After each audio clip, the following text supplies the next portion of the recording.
नमस्कार दोस्तों, स्वागत है आप सभी लोगों का स्टडी क्लोज पर। दोस्तों, रिसेंटली जगदीप धनखड़ ने अपने पद से इस्तीफा दिया और पद से इस्तीफा इतना अचानक दिया कि हमारे देश के अंदर सभी समाचार पत्र इसको कवर करते हैं। यहां तक कि हर व्यक्ति के जबान पर यह एक सवाल उठता है कि आखिरकार जगदीप धनखड़ ने अपने पद से इस्तीफा क्यों दिया। क्या यह बीजेपी की आंतरिक कलह है या फिर जगदीप धनखड़ ने अपनी मर्जी से इस्तीफा दिया है? क्या जगदीप धनखड़ की कोई बात नहीं मानी जा रही थी जिसको जगदीप धनखड़ लेकर अड़े हुए थे और वो बात लेकर इतना ज्यादा तूल पकड़ गई थी कि उसको अपने ईगो पर ले लिया और जगदीप धनखड़ ने अपने पद से इस्तीफा दे दिया। मानसून सत्र सदन का अभी चल ही रहा था कि पहले दिन ही एक सबसे महत्वपूर्ण प्रस्ताव पेश किया जाना था और वो था जस्टिस वर्मा का इस्तीफा, मतलब महाभियोग की प्रक्रिया जो है वो शुरू होनी थी। लेकिन उससे पहले ही उपराष्ट्रपति जगदीप धनखड़ ने अपने पद से इस्तीफा दे दिया। आप लोगों ने जस्टिस वर्मा का नाम सुना होगा हाल ही के अंदर। आप लोगों को फरवरी का वो किस्सा पता होगा जिस समय एक जज के घर पर लगभग 15 करोड़ रुपए नगद पाए जाते हैं। लेकिन उस समय आश्चर्य की बात तो ये थी कि लगभग एक महीना बीत जाता है लेकिन फिर भी पुलिस एफआईआर दर्ज नहीं करती है, यहां तक कि समाचार पत्रों के अंदर भी खुलासा नहीं होता है। जगदीप धनखड़ इस बात को लेकर सबसे पहले जिक्र करने वाले व्यक्ति थे कि जस्टिस वर्मा के घर पर जो कैश पाया गया है वो आखिरकार आया कहां से है, किस व्यक्ति को वो जाना था और किस व्यक्ति के द्वारा दिया गया था, या ये किसी जस्टिस को कॉम्प्रोमाइज करने की एक रकम अदा की गई थी। इस बात को लेकर जगदीप धनखड़ ने अपने कई सेशंस के अंदर यह बताया था कि आखिरकार उनके ऊपर कार्रवाई क्यों नहीं की जा रही है। फिर यह मामला सुप्रीम कोर्ट के अंदर पहुंचता है और सुप्रीम कोर्ट में पहुंचने के बाद यह डिसाइड होता है कि आखिरकार महाभियोग लाया जा सकता है। और सदन की कार्रवाई के तहत पहला दिन ही वो था जिस दिन मानसून सत्र का पहला दिन था और उस दिन ही महाभियोग का प्रस्ताव पेश किया जाना था। लेकिन उससे पहले ही उपराष्ट्रपति जगदीप धनखड़ ने अपने पद से इस्तीफा दे दिया एज अकॉर्डिंग टू आर्टिकल 67(2). हम लोग जब इंडियन कॉन्स्टिट्यूशन को पढ़ते हैं तो हमारे इंडियन कॉन्स्टिट्यूशन के अंदर आर्टिकल 63 से लेकर 71 तक उपराष्ट्रपति का जिक्र होता है। जब हम लोग आर्टिकल 63 को पढ़ते हैं तो उसमें कहते हैं कि भारत का एक उपराष्ट्रपति होगा। आप लोगों ने राष्ट्रपति के बारे में पढ़ा होगा। राष्ट्रपति के लिए आर्टिकल 52 से शुरू होता है और वहीं पर उपराष्ट्रपति के लिए आर्टिकल 63 से शुरू होता है। तो उपराष्ट्रपति अपने पद पर इस्तीफा देते हैं और आर्टिकल 67 के तहत ऐसा देखने को मिलता है। ये एक फोटोग्राफ जो है वो काफी वायरल हो रही है, मतलब पूरा का पूरा वीडियो था जिसमें जगदीप धनखड़ एक सांसद के कंधे पर हाथ रखते हुए नजर आ रहे हैं। ये जो नजारा आप लोग देख रहे हैं ये कुमाऊं यूनिवर्सिटी का है जो कि नैनीताल के अंदर स्थित है। यहां पर इस यूनिवर्सिटी का एक कॉन्वोकेशन प्रोग्राम था जिसके अंदर जगदीप धनखड़ की तबीयत बिगड़ती है और उसके बाद में इनको एम्स के अंदर जो छल्ले होते हैं वो भी इनको डाले जाते हैं, मतलब तबीयत काफी बिगड़ जाती है।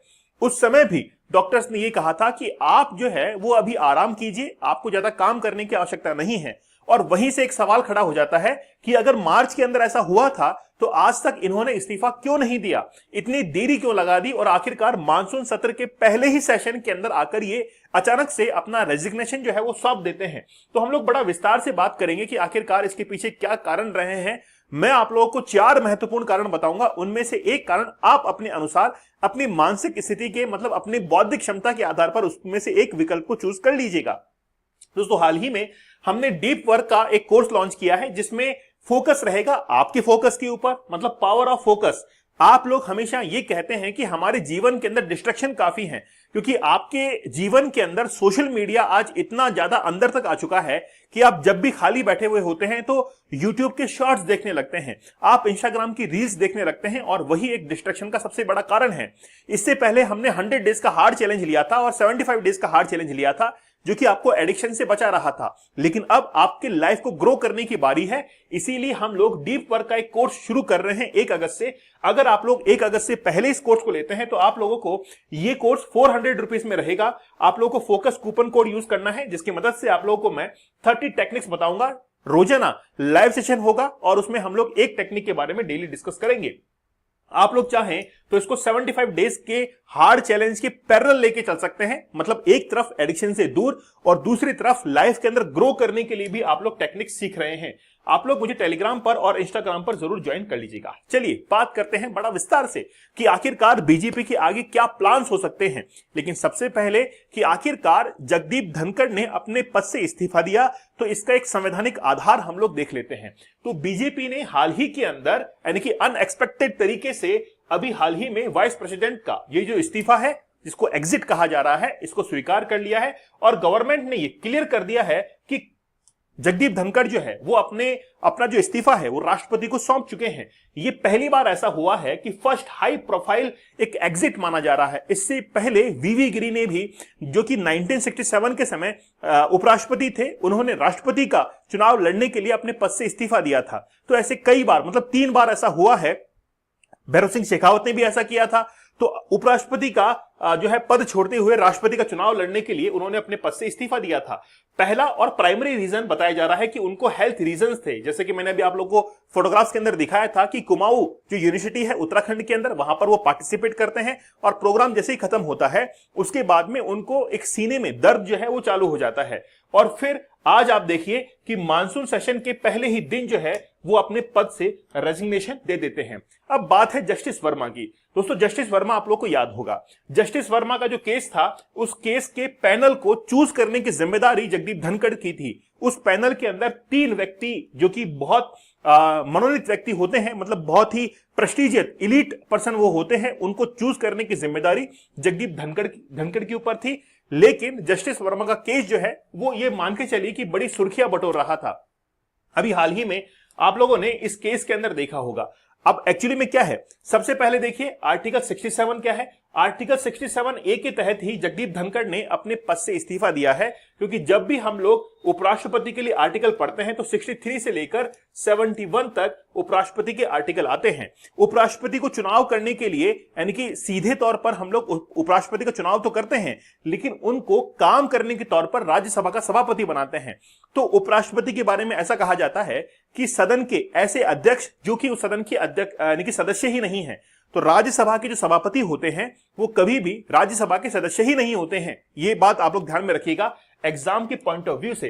तो आर्टिकल 67 ये कहता है कि as according to article 67A, इसके अनुसार ये जो वाइस प्रेसिडेंट है वो अपने पद का इस्तीफा जो है वो किसको सौंपते हैं, प्रेसिडेंट को सौंपते हैं। और प्रेसिडेंट जो है वो इसकी जानकारी दोनों सदनों को दे देते हैं और वहां पर फिर अनाउंसमेंट हो जाता है। और ये अनाउंसमेंट होने के बाद ये पद जो है, यानी कि ये जो रेजिग्नेशन है, इसको स्वीकार मान लिया जाता है।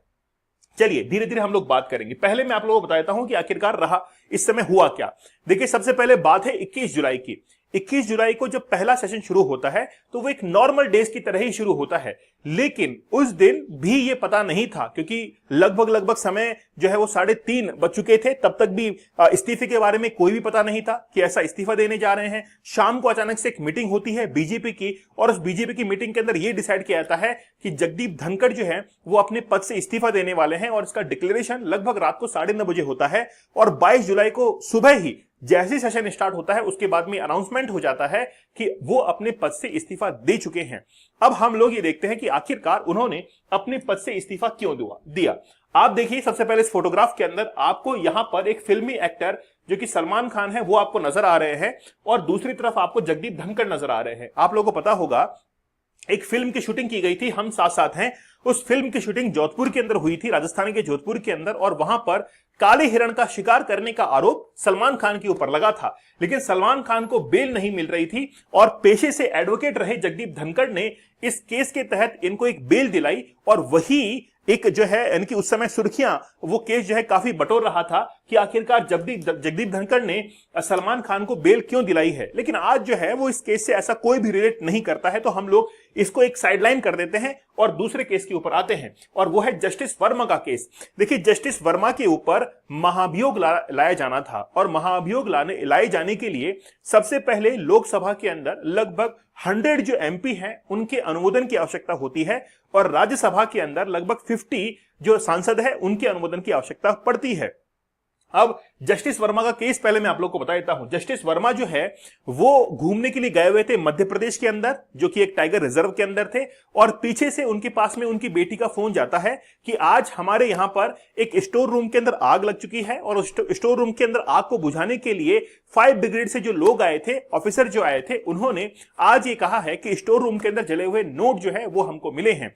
और उसके बाद में जस्टिस वर्मा अगले ही दिन जो है अपने घर पर आकर पहुंचते हैं, और वो देखते हैं कि वाकई में उनके स्टोर रूम के अंदर इतना पैसा था। मतलब वो सरप्राइज होते हैं दिखाने के लिए कि उनके स्टोर रूम के अंदर इतना पैसा था। और लोग जो है, जो कचरा बीनने वाले लोग हैं, उनको भी ये नोट जो है वो अपने हाथ के अंदर दिखाई पड़ते हैं।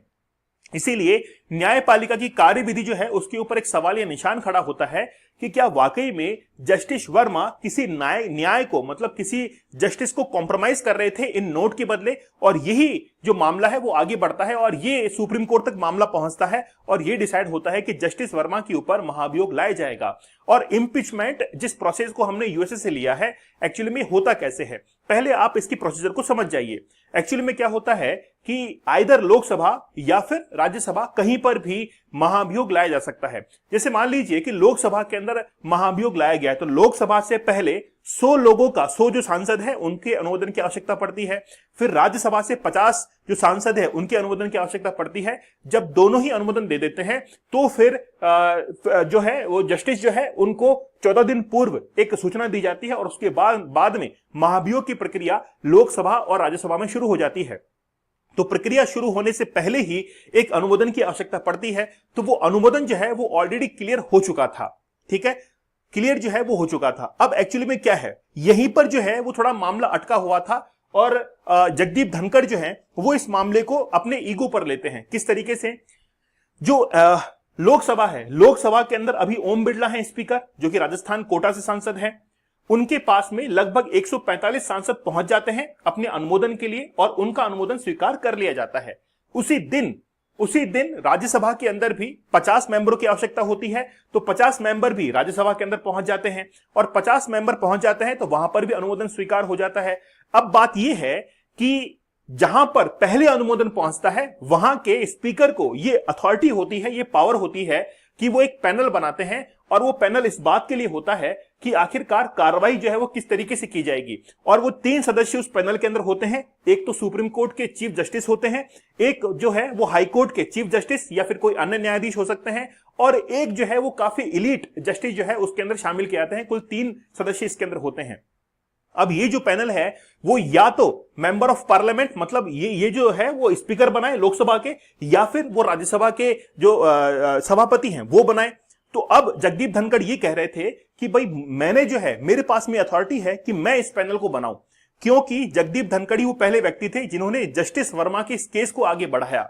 वो चाहते थे कि इस केस के अंदर महाभियोग आए और इस केस के तहत महाभियोग पास भी हो, लेकिन जगदीप धनखड़ की बात जो है वो कहीं ना कहीं नहीं रखी जा रही थी, पैनल उनके अकॉर्डिंग नहीं बना जा रहा था और इसके चलते उन्होंने इस बात को लेकर वहां से इस्तीफा दे दिया।